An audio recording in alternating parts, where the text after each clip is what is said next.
Today I wanted to talk a little bit about overeating and the cycles of like binge eating and how that cycle continues to happen. I feel like there's so many people that I consult with that are starting with me as clients that get into this habit of overeating to try and make up for it the next day, and it's this like never ending cycle. And I think there's a lot of people out there that go through this, and in your mind you feel completely out of control, and it feels like something that is out of your hands. And it sounds really stupid when you kind of explain it, because it makes total sense as to like why this is happening, but people just don't see that as the cause of it. They see it as like a mental decision, which at the end of the day it is. However, if you continue to do something over and over again, your body is telling you something. So let's talk about this a little bit. You start on a new nutrition program, you're at, let's say, 1,200 calories a day, and you're doing all this cardio on these workouts. So you do great for like a couple days, and then all of a sudden these like cravings set in. Now, if your body's detoxing, of course you're gonna crave all this sugar and stuff. But if you've been eating pretty healthy or whatever, and all of a sudden you put yourself on this like restricted diet, and now all of a sudden you're like hungry, you push yourself through the whole day and you do super well and you get in all your workouts, and then the nighttime comes. All of a sudden your blood sugar levels are messed up, your cortisol is sky high, you give in. Majority of the time when people are giving in, it's at night. It's when your stress levels start to come back down, and then the cravings set in. I always say what you do or don't do earlier in the day is going to affect what happens later in the day. So the results of your nighttime are because of what you did or didn't do earlier in the day. So if you're not getting in enough calories, if you're overdoing it earlier in the day, that's going to catch up with you later in the day. And a lot of people don't think about dieting or their nutrition from like a preventative standpoint.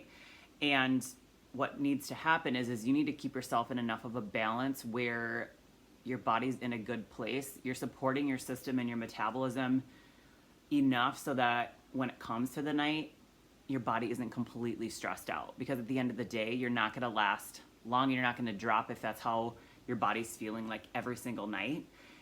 And honestly, like there are going to be times where you're just going to have to fight through those cravings, and you're not just going to feel satisfied all the time. But if you're getting into this pattern over and over and over again, where you're pushing yourself every single day to make up for the night before, and then the night you go crazy, and then the next day you're like, well, I'm going to cut calories and like work out hard again just to get rid of this. And then the following night your body's fried again, and then you continue that cycle. And that's exactly what happens. You're restricting yourself too much with the calories, whether it's carbs, fats, you're not getting in enough protein, your blood sugar's crazy, then night comes and all will goes out the door. You start eating stuff that's off your diet, or you eat a half a jar of peanut butter, or whatever the case is. So a lot of this metabolism stuff has to do with, are you setting yourself up from the beginning? A lot of people are cutting their carbs super hard or adding in way too much cardio right from the beginning. And they're not supporting even their like basal metabolic rate with enough calories, and then they're hitting it hard and working out super hard on top of that right off the bat. And so everything that I do as a coach is based on progress. And you have to be able to assess what your body's doing. If your body is telling you over and over again at night, your body's saying something. It's not just happening to happen. Now, there could be a lot of other stuff on a deeper level with, hormonal imbalances or cortisol issues, adrenals, whatever the case is. However, that needs to be supported through your diet.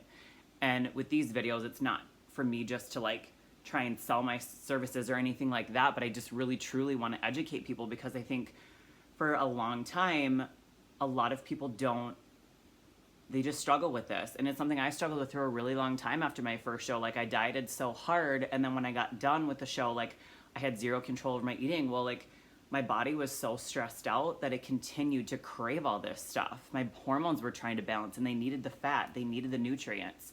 And so the way that you, like say you're a show prep person watching this video, the way that you prep for a show makes a big difference in how you're going to react after, and the way that your stress system reacts. So all of that stuff is kind of tied. Even if you're a newbie in this though, like don't restrict yourself too much in the beginning. Like there needs to be that balance. And if you're somebody who continues to go through that vicious cycle over and over again of overeating to try and make up for it the next day, and you're not getting anywhere and you're not losing weight, or you lose a little bit and then you gain it back, then you get frustrated and then you start binge eating, this could be something that you need to take a look at. You need to look at, what are you eating on the daily basis? How much are you getting in? Are you getting in what you need? And are you sabotaging yourself at night because you're not getting enough in? So if you guys have any questions, I'd love to talk to you more about that. Please let me know. Also, if you guys are commenting on here on this video, let me know if there's something you have more specific questions on or that you would like to hear about in terms of videos.